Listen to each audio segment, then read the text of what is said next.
আমি সব বলবো দাদা, আমি সব বলবো। এদের সঙ্গে সম্পর্কটাকে টিকিয়ে রাখার জন্যেই আমাদের সম্পর্কটা এতদিন আমি লুকিয়ে রেখেছিলাম।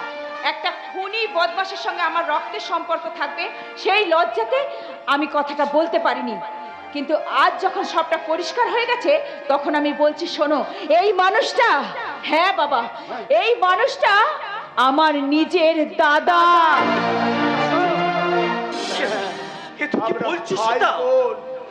আমরা ভাই বোন। সে অনেকদিন আগের কথা। তখন আমার 7 বছর আর আমার বোন সীতা 3 বছর। আমরা রেল স্টেশনের পাশে একটা ঝুপড়িতে বাবা মা আমরা 2 ভাই বোন মিলে খুব সুখে দিন কাটাচ্ছিলাম। বাবা হঠাৎ একদিন অসৎ সঙ্গে পড়লো। তারপর থেকে রোজ রিক্সা টেনে এসে বাবা মদ খেত, কখনো বা ওই রেল স্টেশনে বসে মদ খেত। এমনই একদিন বাবা মাতাল হয়ে বাড়ি ফিরে এসে বাবার সঙ্গে মায়ের বচসা লাগলো। বাবা খুব রেগে গেল।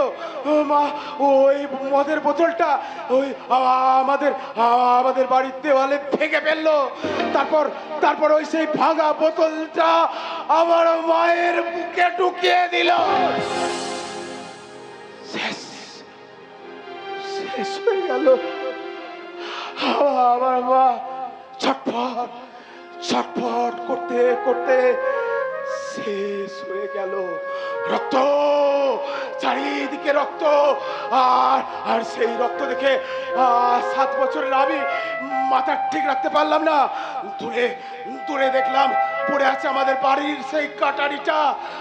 ওই কাটারিটা সালা চকচক করছে, আমাকে যেন হাত ছাড়িয়ে দিয়ে ডাকছে। আমি দৌড়ে গেলাম, তুলে নিলাম। তারপর দুহাতে শক্ত করে ধরে আস্তে আস্তে এগিয়ে গেলাম। তারপর বাবার গলায় মারলাম একটা কোপ।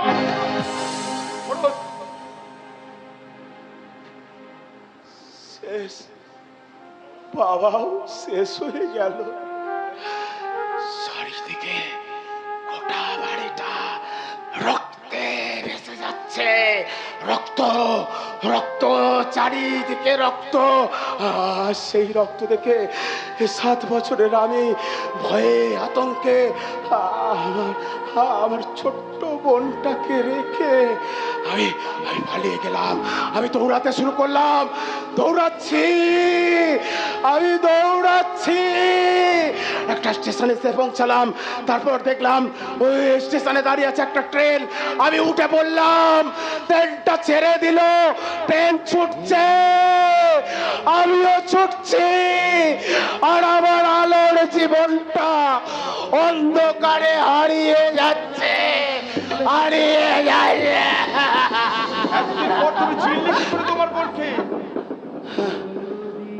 অনেকদিন আগে আমার মায়ের হাতে একটা রূপুর বালা ছিল। নিয়তির নিষ্ঠুর পরিহাসে সেই বালাটাও একদিন ভেঙে 2 টুকরো হয়ে যায়। আমার মা সেই 2 টুকরো বালার একটা টুকরো আমার এই বোনের গলায় আর একটা টুকরো আমার গলায় পরিয়ে দিয়েছিল। আমি যেদিন সীতাকে কিডন্যাপ করলাম সেই দিন আমার বোনের গলায় ওই অংশটা থেকে আমরা দুজনকে চিনতে পেরেছিলাম। আমার বোন সীতাকে আমি চিনতে পেরেছিলাম।